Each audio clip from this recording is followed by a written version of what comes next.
นอนฮนมาถึงเท้าลูกหือตื่นปกบันละกลุ่มพามือวันอ่ำกันเปิ้นเย้าเสียงเก้าย้ำลึกปางตึกแต่คนคิดกนนอนหนกตกตื่นด้วยหงอกจุ้มข่าวผู้ใดหอกจ่อยปกมาค่ะอ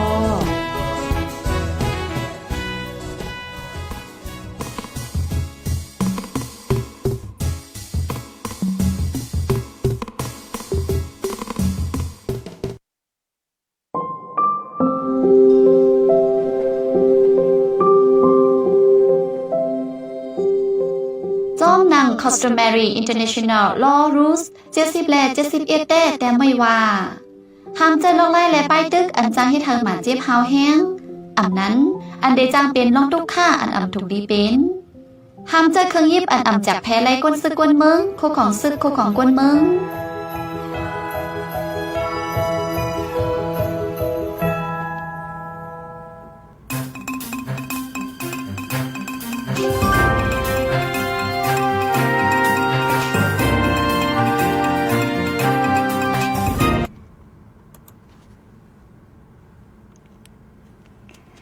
เมื่อซุงค่ะต้องเมื่อซุงถึงพี่น้องเฮาค่ะตั้งซิงกูเกิลค่ะเมื่อซุงปีเมื่อ2/26ไหนค่ะเนาะวันกำลังดังสุดตีเฮาค่ะมาพบทบกันตั้งห้องปล่อยเสียงผู้ใดฮอกแชนนิวส์พบทบจอมค่ะเฮายิงเงินหอมไหนค่ะตีเนอร์รายการตั้งหูนำและตั้งหันกว้างเฮาค่ะเข้าย่ำกลางเนอตั้งเมืองจึงไทย10 โมงเต็มไหนค่ะมื้อในก็แม่นเนอวันเมื่อค่ะเนาะวันที่2เดือนธันวาคมปี2/26ไหนค่ะแมนเนอร์วันศุกร์ค่ะพบทบกันจอมเฮาค่ะตีนรายการเฮาค่ะในไหนค่ะเข้าปีใหม่ในออนกันกว่าหรือคือเจอแอลแหล่ตีไหลพองค่ะเนาะจองเป็นเมื่อเจอคืนหือเจอปอเจอแม่นะคะนอมนั้นออกแอลแหล่ตั้งไหลพองนะคะเนาะมีลองไม้ต้องจึงหึงพองนะคะพี่น้องเฮาค่ะก็อยู่ยามว่ากูก็เตมีข้าวยามอันลีมีตีไม้ต้องลีกว่าอยู่นะคะเนาะส่งสั่งปี2/25และยังเข้ามา2/26นะคะบุญจากรายการเฮาค่ะวันมื้อนี้ยิงเงินหอมก็ไหลหางแฮนตีเอาลองตั้งตีอันว่าเฮาตีไหลเฮ็ดหือมุ่นแม่แหลกลายแปดอักแก้งตั้งยามอันหมอดสันข้าวยามไหนค่ะหนังว่าข้าวยามมีกาขันเป็นเงินเป็นคำในแหละพอเฮากลุ่มจันข้าวยามมือพกมือฮื้อจ่องเฮ็ดเลินหน้าเลินลื่นปีหน้าปีลื่นจ่องก้อยเตเฮ็ดในลีเซลายและโกตกลาตกลื่นค่ะนะก้นกูก็ในนำละเอตึ้นมีฟิงยามอักแก้งตั้งยามอันหมอดจันข้าวยามค่ะไว้ให้กั้มก่อนกั้มก็เฮ็ดนะหรือมาบ่พุกจ่องก็เฮ็ดไหนค่ะนะก็เปิดจังนั้นแหละก็ติอ่อนพี่น้องเฮามาเล็บเฮ็ดตุยลองในค่ะเนอปีเมื่อในมื้อในตึกหาวันที่2ค่ะเนาะสังเจอว่าเฮาคันเน็ตแหลกลายกว่าเนี่ยมันก็ตึกคึดอยู่ค่ะเนาะ2/26ในตึกเตมีกาขันอยู่นะคะก็กาเพราะว่านั้นแหลกลายเนี่ยก็เหลือ1ลิสิลายข้าวยามค่ะนะก้นเฮากูก็นำไรเหมือนเจ้าหนังว่าค่ะป้อมีลองอันดูไรเฮ็ดในเต็มไข่เฮ็ดกำเหลวค่ะเนาะมือพุกมือฮื้อจ่องไก่เฮ็ดป้อเฮ็ดยาวในหนองไก่เฮ็ดอันนั่นเฮ็ดจังไหนค่ะเนาะบางพวกได้ย้อนนำตั้นให้อิดแลสุดไข่ในได้ก็ป่องใจอยู่ค่ะเนาะก้อยกาบางปอกซ้ำใจจังนั้นมันเป็นย้อนเฮาคานเฮ็ดและเฮาค่ะจันข้าวยามนั่นขนาดเนาะเต้นให้อีในเด้อใจเต้นอยู่ก็ว่าคั่นไปป้าเจอก็คำขึ้นคำว่านเฮ็ดไหนเฮเพราะว่าปียาวเข้าหึงมามันก็เป็นมาฟิงยามอันนึงพอมันเย็นเป็นฟิงยามตั้งยามอักย่างกว่าเนี่ยมันก็จังมีปัญหานะคะปนนั้นกอบสังแลก้นเฮาซ้ำจันข้าวยามล่ะดิมันเฮ็ดมื้อนี้ก็มื้อพุกมั่งก็เฮ็ดมื้อพุกก็เลยเฮ็ดก็แห่งกวนค่ะเนาะใจว่ามื้อนั้นไปเฮ็ดปนนั้นมือพุกไรเฮ็ดเอาในห้าสำใจค่ะเนาะพอหอมเฮ็ดมื้อไหนก็เดี๋ยวไรเฮ็ดมือพุกก็อย่างก่อนปนนั้นการงานบางอันในตาเฮ็ดให้มันแม่นจำข้าวยามนั่นขนาดเนาะพอเอาจอมป้ายใส่นั้นก็ ผู้ลงแหลนเขาค่ะเนาะเป็นได้ก็รัดว่าติเต้มันได้การจันข้าวยามในมันเป็นว่าเฮากุ้มทิ้งตัวเฮาไล่เฮากุมทิ้งตัวเฮาค่ะเนาะแฮงกุมทิ้งตัวเฮาค่ะเฮากุมทิ้งตัวเฮาค่ะไล่น่ะค่ะจิเจมันพอเฮาจันข้าวยามได้มันได้เป็นหือมาเฮาก็ฮู้อยู่ค่ะเนาะเหมือนดังการอันนึงโหเฮ็ดให้มันยาวมื้อแน่ก็ไปแค่เฮ็ด เมื่อพวกจ่องก็เฮ็ดนะเพราะเฮาเฮ็ดจังนั้นได้เป็นหือมาในเฮาฮู้อยู่คันเอาอันได้เป็นมาจอมฝ่ายหลังมันก็กาฮู้อยู่เซตาก็ยังตึกจันข้าวยามอยู่นั่นค่ะก็ปองว่าได้เฮากุมทิ้งตู่ใจเฮาค่ะบ่ไล่แห้งอีนั่นขนาดไหนมังปอกย้อนข้านนะคะมังปอกได้เป็น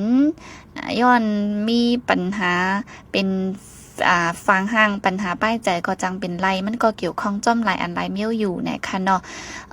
ก้นเจอสันข้าวยำกูก็ในมันก็ได้มี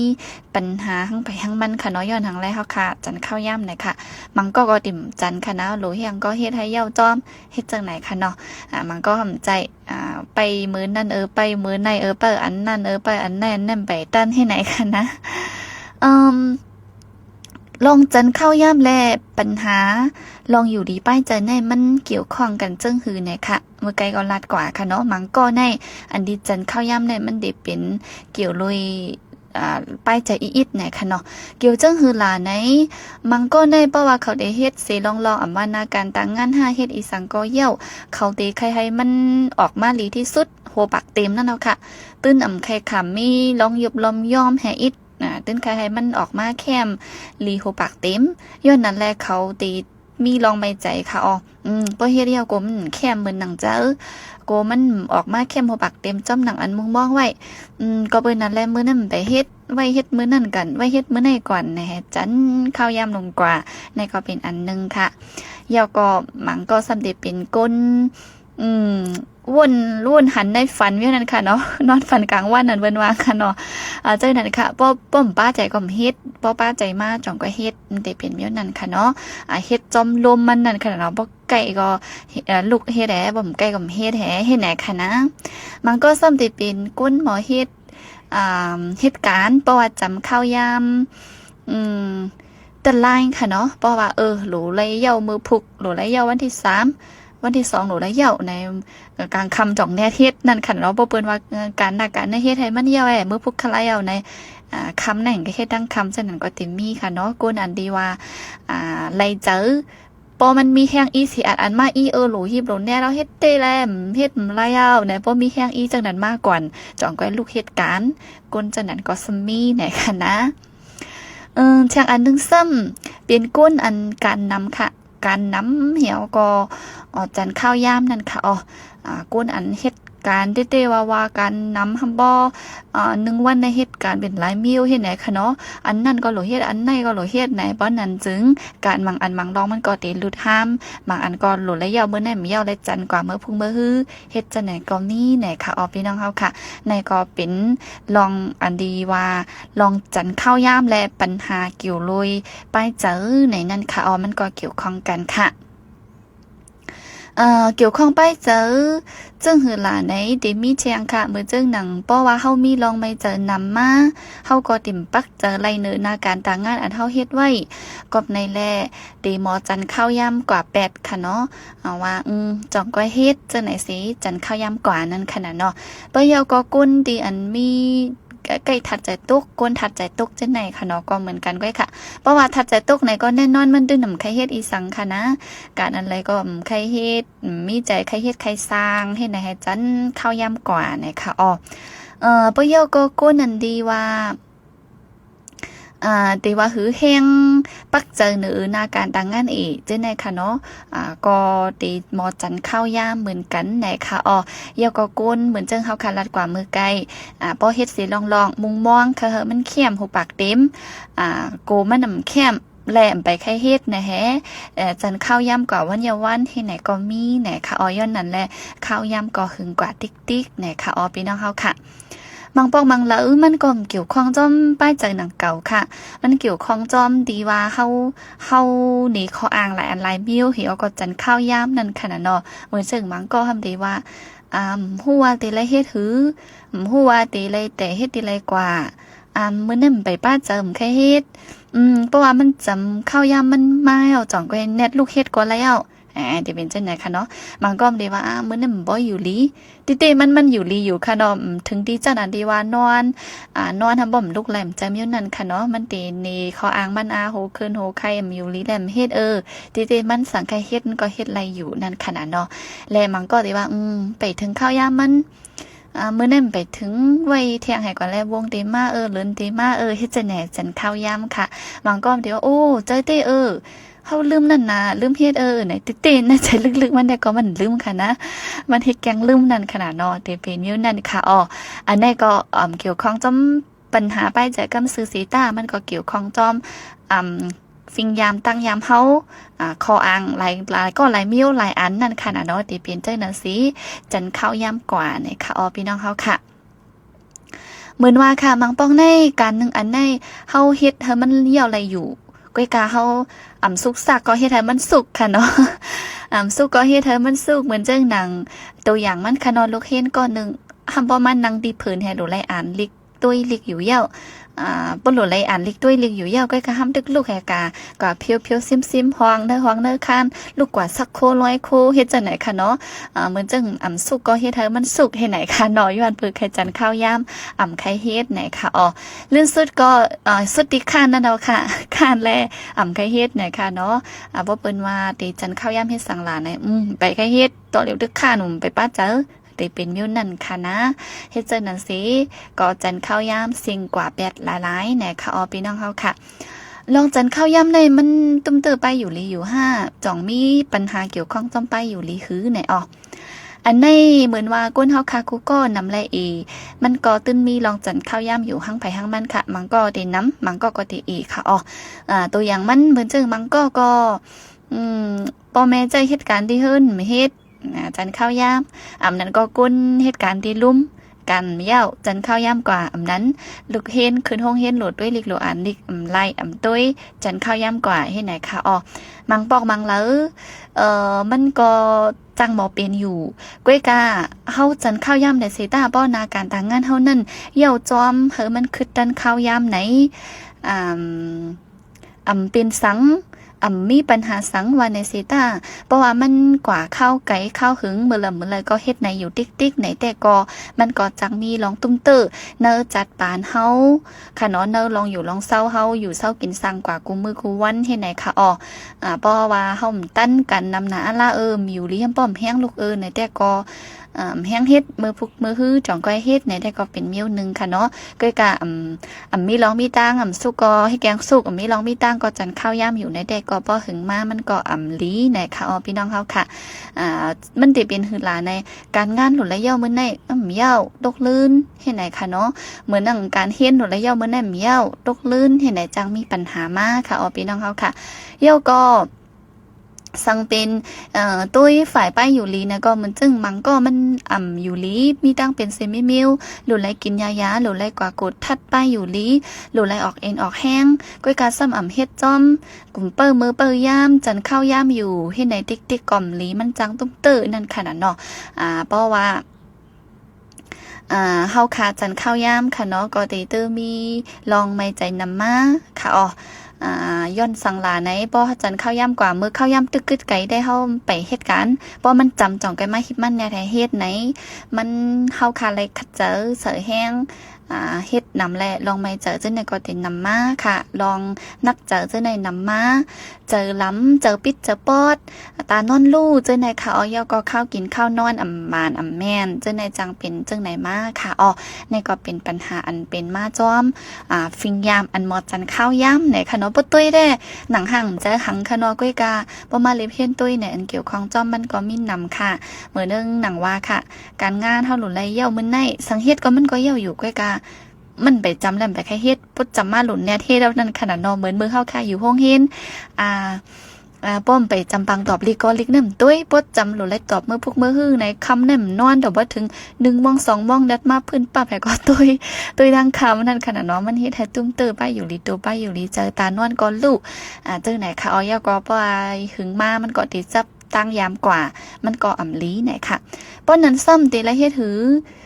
เรียกไล่ล่ะหนังหือเตรียมจันข้าวยามค่ะเนาะ ฟิงยามตั้งยามอาแก้งอันว่าใน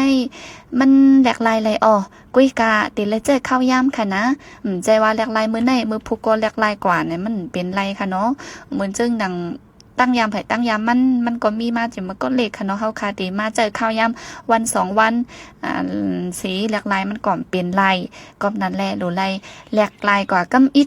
ด1วัน1อิด1เหลือ1อิด1ปี1อิดให้ไหนเพราะว่าข้าวหึงมามันก็ติยินกว่าเป็นอันฝ่ายอันลีเฮ็ดจังไหนค่ะพี่น้องเฮาค่ะแหลกลายกว่ากำละร้อยไหนค่ะจิเลยเฮ็ดหือหลาในที่นึงแต่ก็การงานอันเฮาหลูเฮ็ดนั่นเฮาก็แจกแพ้ไว้ค่ะเนาะแจกแพ้ไว้ตอนหลายตอนนั้นเฮ็ดไหนค่ะใจว่าวันเร็วก็มาหุบกันตั้งหมดตั้งปิดให้มาเฮ็ดมื้อเร็วกันในเพราะจังนั้นไผก็เต็มไกเฮ็ดค่ะเนาะกันในมันนำหนาอะล่ะพาบ่มก็โหไล่กึ่งกลางมาเฮ็ดวันเดียวกันหมดเนี่ยมันเต็มเป็นไรค่ะเพราะว่าจังนั้นในไผก็ติค้านให้ติดจันข้าวยามค่ะเนาะมาวนด้วยมื้อแล้วก็ลุ่มไหลเรืออยู่ได้เมื่อในการนำนาในแฮมใครเฮ็ด8ข้าน8แห่ติดจันข้าวยามค่ะ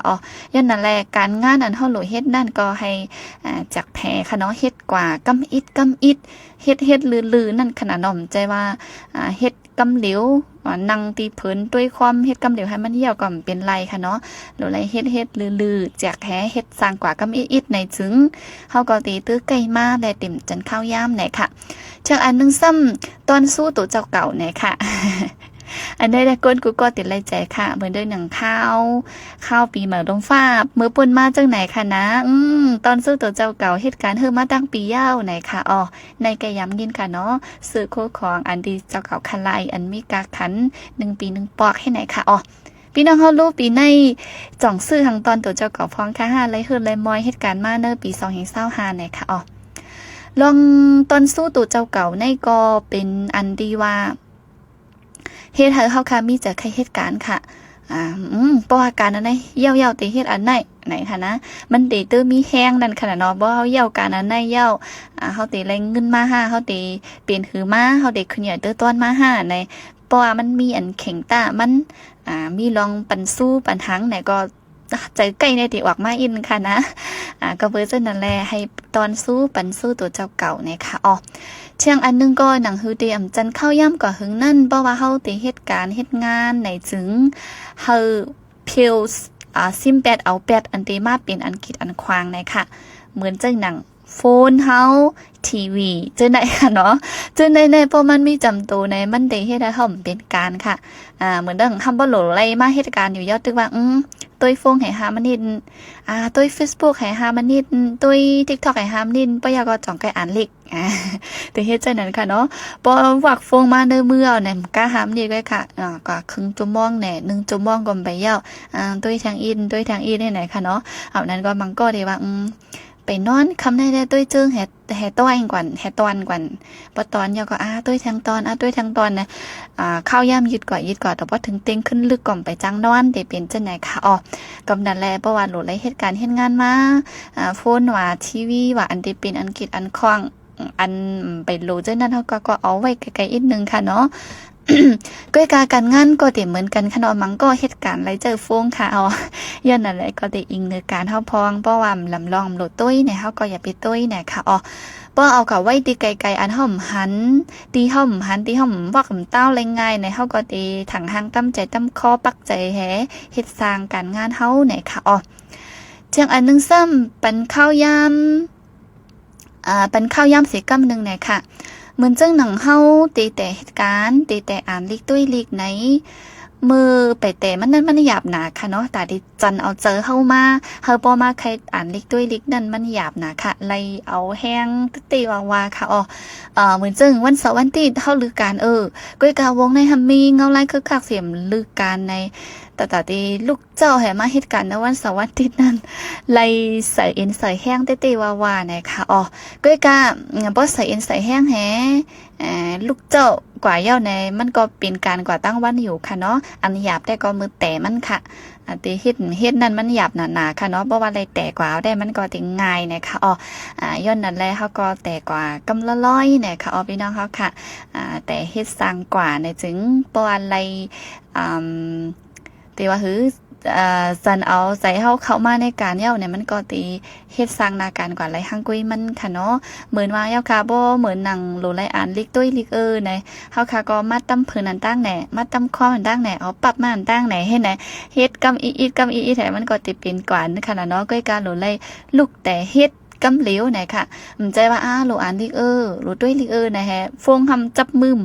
ยิบพาเนี่ยได้ก็ไปเป็นการค่ะเนาะย้อนนั้นและเฮ็ดสร้างกว่ากำอีไหนค่ะอ๋อเทียงคอกำดึงสุดอันเดเรียกลายปันอย่าให้เข้าจันข้าวยำแต่ก็เฮาให้จ้าค่ะเนาะจ้าในเตว่าแมนในก็จ่องได้แมนค่ะในความได้ค่ะเหมือนเจ้าหนังว่าลองในพี่น้องเขาคังยินได้ก็เตลีไข่โคอยู่ค่ะน้อยเหี่ยงแล้วหลู่แล้วจ้าล่ะห้ามเหี่ยงแล้วหลู่อะไรให้เปิ้นทางใหญ่เฮาล่ะห้ามเจ้าไหนค่ะเนาะเหี่ยงแล้วหลู่แล้วสำและแมนในเปิ้นล่ะติมันลองจังแหนมดีรู้เนี่ยมันก็เต็มมีอยู่ค่ะจังคือล่ะในเฮาหลู่เลย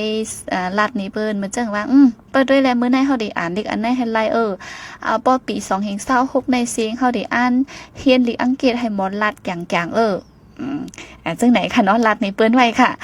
ป้อเฮาลาดยาวเฮาก็การไล่เฮ็ดจ้อมนั่นขนาดเนาะป้อลาดยาวแหมเฮ็ดจ้อมไหนทำติดไล่ตั้งไอที่ปืนสองใจก็คือป้อปี2026เซงเอาก็มันเกิดก็ไปมอในป้อเปิ้นมาถามเฮาไหนเฮาก็ติลีอายนั่นขนาดเนาะกวนเฮาขายในมันตึนมีไว้มาหน้าใครให้ไผถังเลขค่ะเนาะย้อนนั้นแหละให้ลาดนี่เปิ้นไว้จังนั้นป้อนนั้นก่อนจ่องก้อยเป็นแห้งอีอันนึงเสียเฮ็ดให้เฮาค่ะใครเฮ็ดใครหมอซึ่งไหนค่ะพี่น้องเฮาค่ะก็เปิ้นซึ่งนั่นแหละอันนี้ก็เป็นข้าวยำอันนึงไหนค่ะเนาะเป็นลอกไล่อันนึงค่ะเนาะตีจ้อยอย่าให้เฮาค่ะจันข้าวยำไหนค่ะพี่น้องเฮาค่ะ การจันข้าวยำในมันก็มีอยู่ห้างไผ่ห้างมันค่ะเนาะลองเป็นข้ออ้างเอาค่ะเหมือนนางว่ามังก็เพราะว่ามียำลูกเจ้านอนลึกในกลางในมากกว่าแค่ลูกนอนเทียงห้ามนิดเพราะว่าฝนเฮาอันลำเฮายามมองเฮาห่วงมาหลุดไหลลัวเนี่ยไปแค่ลูกย้อนสอบแถแทงห้ามนิดซิมันนิดในให้นานให้ก็จันข้าวยำกว่านั่นขนาดเนาะเพราะยาลูกละทำไรบ้านแนบสีกว่าการเนี่ยค่ะมังก็เดี๋ยวว่าขึ้นในแต่จึงทุกแคมอยู่ตุ้ยแทงตอนเยาวกว่ายาก็10ด้วยทางตอนไหนเอาเมืองเลี้ยงแปกไหนก็มีไหนค่ะย้อนนั่นแหละลองจันข้าวยำได้มันก็มีหลายเมี่ยวอยู่กองและกองก็เต็มเหมือนกันขออ้างอันเดียวค่ะปันนั่นก็เต็มเหมือนกันและมีกูก็ค่ะเนาะนำละมันก็มีนำมันก็มีนะคะก้อยกาเหมือนว่าค่ะ1ปอก1แล้วแต่มันก็มีปัญหาสังหนังเก่าเพราะว่าเข้าจันข้าวย่ำอยู่ใกล้การเท่าก็ห้ามเย้าอยู่ในก็แค้นอยู่1ปอก1แล้วก็พอหึงติ๊กแต่ก็มันก็อ่ำลีมันเป็นฟิงยามอันอ่ำลีอันเดมาตุ้มเตอร์ตีเนอร์จัดปานเฮาคาและตุ้มเตอร์ลองขึ้นเหยอะเหมือสูงเฮา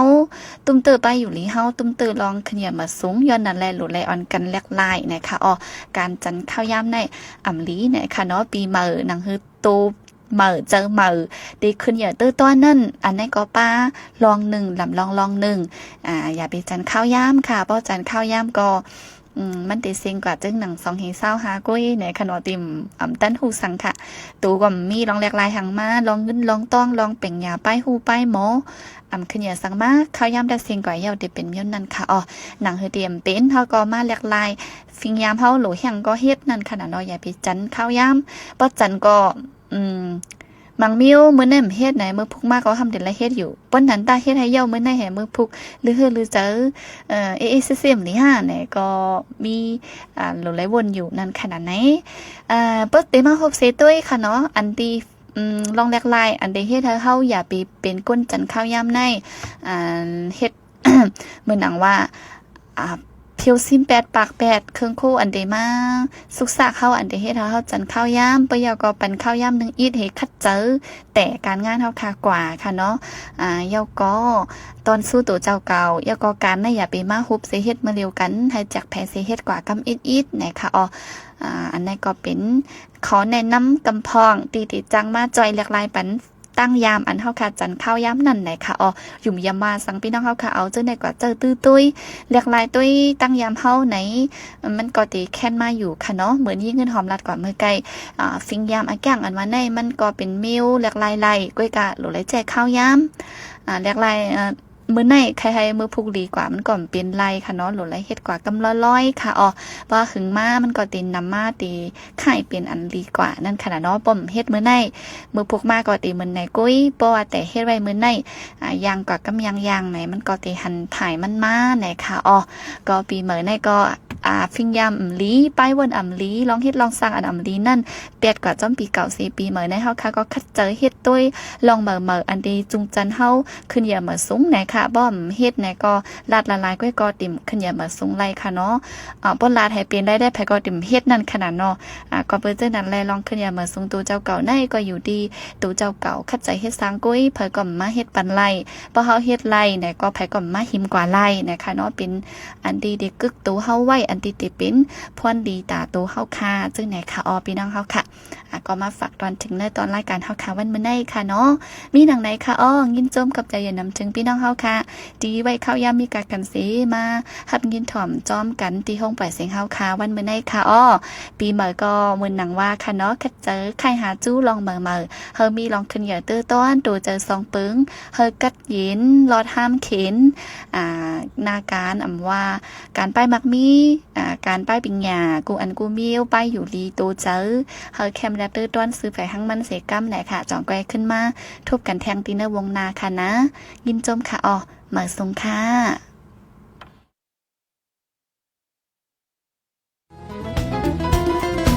ผู้ดยหอกคันปากพาวฝากดังตู้เสียงโหใจกวนมึง SHAN Radio